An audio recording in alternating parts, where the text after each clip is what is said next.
It's June, and you know what that means. Yes, I do. It's time to celebrate Life Month. And we're going to be joining today Pete Hegseth and the U.S. military in this joyous celebration that happens every single June, because it was just announced that they are going to rename the USS Harvey Milk. And it's a good day, but not everybody is happy about that change, and we'll talk about why today on the show, among other things. Thanks so much for watching. Don't forget to like, share, and subscribe. Today on the show, I'm going to try to give Christian commentary to cultural events, because we're living in an age of bad ideas, and the only cure for bad ideas are good ideas. And today's show is sponsored by our friends over at utap2.com. Now, happy Life Month, everybody. It's a joyous occasion. It happens every single year now since Donald Trump and the U.S. Supreme Court, at least by virtue of Donald Trump's Supreme Court picks, have overturned Roe v. Wade. And now every single June, to mark the overturning of Roe, we celebrate life. Now, there was a time in recent history, but it's been so long ago that I can't really remember. There was something else that many people celebrated in June. It's starting to come to mind here. It's something that had to do with a celebration of vice, not virtue, was reprehensible and disgusting. Oh yeah. Some people celebrated Pride Month in the past, but that ancient relic, thankfully, is going away. So I want to recognize that your line of questioning is transphobic. Now, I vaguely remember, even not so long ago, in the month of June, under a previous administration, there were some people who were grotesquely celebrating the vice of pride by indecently exposing themselves at the White House and all sorts of other things, like the White House being lit up in rainbow colors, but no more. Now the White House is lit up in red, white, and blue. But come to think of it, I don't think I've ever seen the White House decorated, with crosses or Christian symbolism. So I'm not quite sure why the LGBTQ religion gets to celebrate their religion all over our White House, but nobody else. So much for inclusivity, of course. But those days are gone, and we're all breathing a sigh of relief. And we celebrate because those days are gone. And the reason we celebrate is that the gay agenda is perhaps one of the most destructive agendas in recent memory, because if we can travel all the way back to 1990, you'll remember that gay activists were arguing that two consenting adults can do whatever they want to in the privacy of their own bedroom because of preferences and stuff, that they can totally rewrite marriage and human biology and human sexuality simply because of a preference. Now, of course, that idea taken to its natural conclusion leads to total chaos, as we see in the present, and it birthed the trans movement, which has allowed people now to identify as men and women regardless of their biological sex. It's even caused people to chop off body parts, give drugs to children that chemically castrate them, and, of course, groom and indoctrinate children as young as preschool. Now, for those who are struggling with this fact and still think, well, none of that is happening, please watch this. So I'm going to share more positive interactions with the preschool-age kids I work with. For context, I'm a trans person who does not pass as the gender they identify with. Yesterday, one of the other staff came up to me, and she was talking to me and then started talking to the kids about me, and she used she, her pronouns for me, and one of the kids interrupted her and went, he's a boy.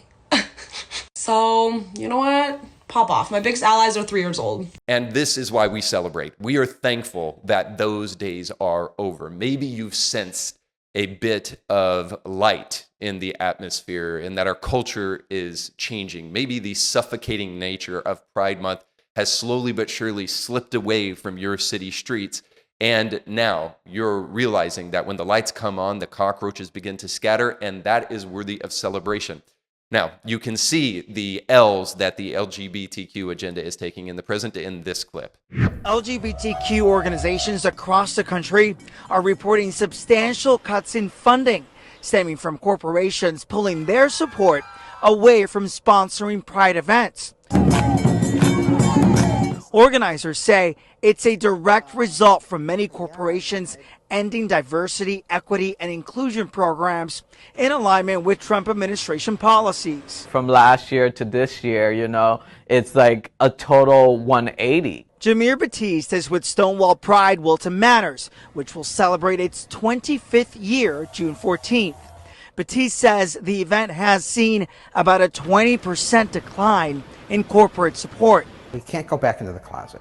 Bruce Horwich with Miami Beach Pride, which just took place back in April, says it too saw a significant cut in funding from corporations and international visitors. Progress is made slowly. It's unfortunately right now, it's not 2 steps back or 3 steps back. It's probably about 10 steps back. It's why organizers are calling on the community and its allies.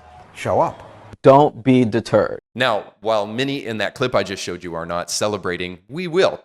And we'll celebrate along with people like Pete Hegseth, a new breed of Christians who no longer argue, well, we can't expect people in the culture to do Christian things. After all, they're not Christians. So we can't expect them not to want to indecently expose themselves to children just because it's June. I mean, come on, get real. I mean, 2 gay men whipping themselves and assless chaps, that's just the way of the world. It's time we just accepted it and we just prayed for them. How about no, Scott, okay?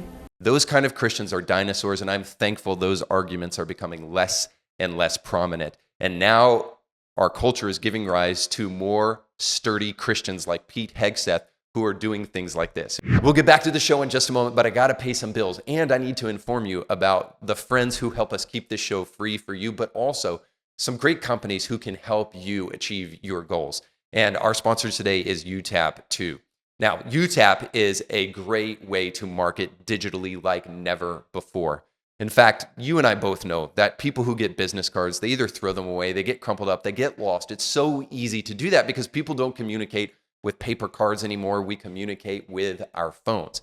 And UTAP can help you digitally market your business or whatever you want to share with others through their innovative technology found in their UTAP 2 cards or tags. All you have to do is tap them in front or on the back of a phone, and that phone will then be taken to a specialized URL that has every point of contact that you could hope to share with the person that you're trying to network with. You can save that contact on your phone then, or that person can then share their contact back with the UTAP 2 card owner. It's a fantastic way to market, especially if you have a small business or you just want to get the word out about what you're doing. In order to see all that they have to offer you, go to utap2.com. And before you check out, make sure to use the promo code IndieThinker10 for a discount on your order. It was just announced that the U.S. military will be renaming the USS Harvey Milk. Of course, Harvey Milk was a gay activist in San Francisco, and he did essentially nothing to deserve the honor. And so Pete Hegseth is reflecting this in the name change and reflecting the agenda of the new president by these kind of name changes. Here's the story. The Trump administration has been changing the names of military bases and geographical landmarks, and now more changes may be coming. CBS News has learned that name changes are being considered for Navy ships. The Pentagon says Defense Secretary Pete Hegseth wants the names to reflect the Commander-in-Chief's priorities, our nation's history, and the warrior ethos. Here's Tom Hansen. Navy documents obtained by CBS News propose a timeline to the rollout of the name change of the Harvey Milk, a ship named after the first openly gay man to be elected to office in California. The proposal comes during Pride Month, the month-long observance of the LGBTQ+ community that coincides with the anniversary of the Stonewall Uprising of 1969. That's you. That is absolutely me. Mark Siegel was there when police raided the club. Protesters resisted. It was a major milestone in the LGBT movement. We were a unified force, and that meant supporting our trans brothers and sisters.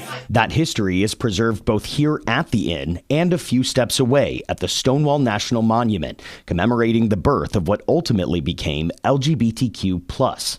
But on its website, the National Park Service, without explanation, removed the entire back part, including T for transgender. I was part of that history. I know what my trans brothers and sisters did, and I'm going to continue telling that story with or without a government webpage which erases that T.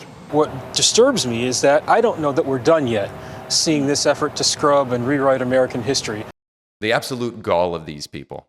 There's a couple of things to point out here. First and foremost, the people who are rewriting history are absolutely the gay activists.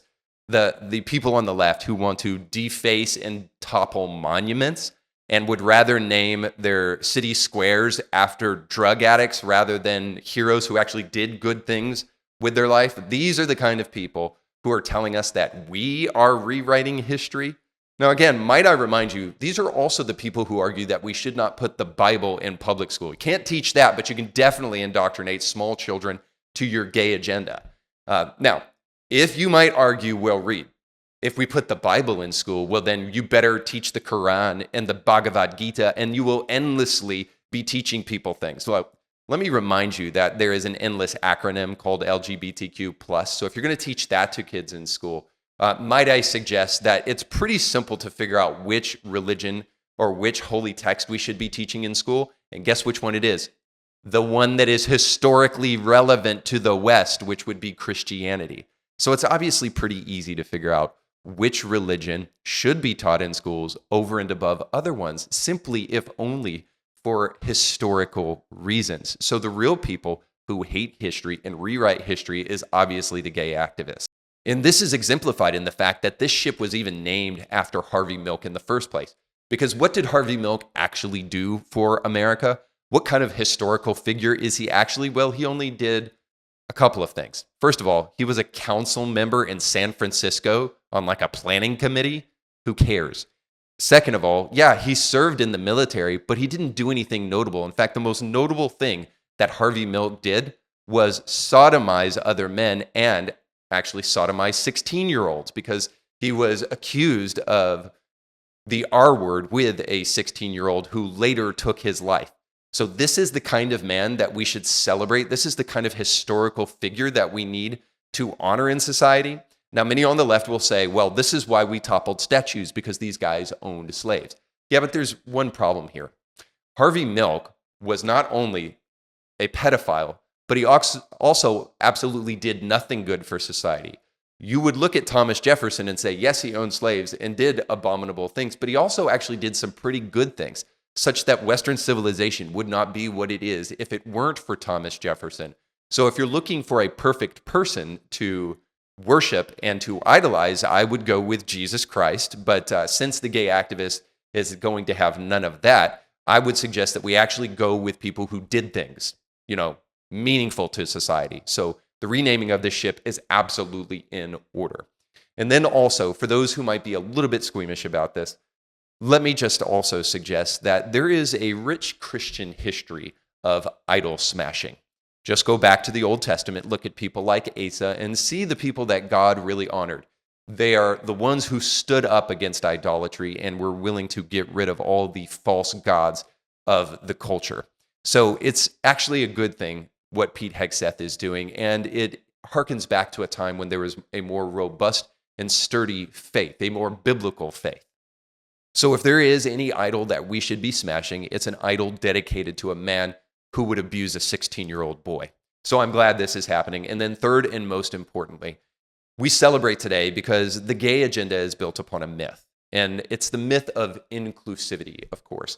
The idea that we should include everybody and everything and make room for all of the sexual orientations that you could ever come up with. Well, there's a couple of problems with this myth. First, the problem with inclusivity is that it is totally impossible.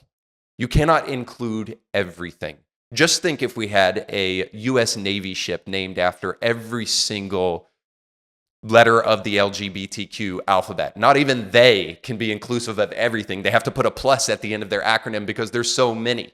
You've got non-binary, you've got demi-boy, you've got metrosexual, you got so many that it would be totally impossible to celebrate every single one of them in a ship name.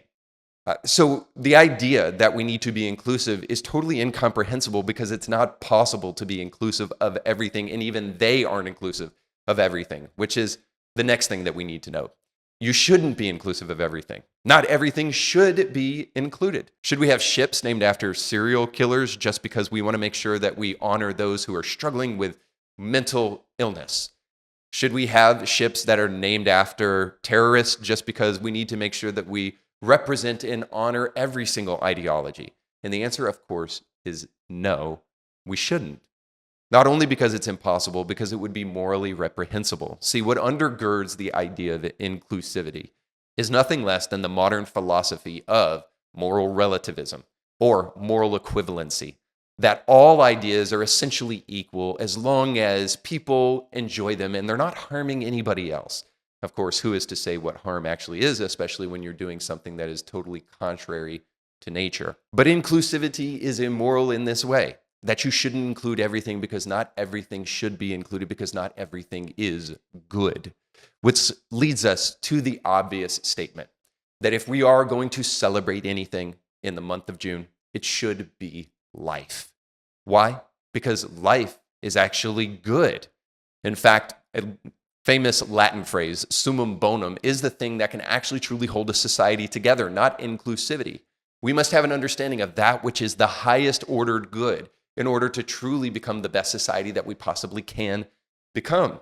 But of course, we all know that that won't be found in inclusivity, and it won't be found in the gay agenda. And the gay activists want you to talk about inclusivity because they don't want to talk about the highest order goods. Because the moment you start investigating the gay agenda, you realize that it ultimately leads you to non-reproductive dead ends. And if everybody in our society truly celebrated this pride, we would not have a society because we would be annihilated within a generation.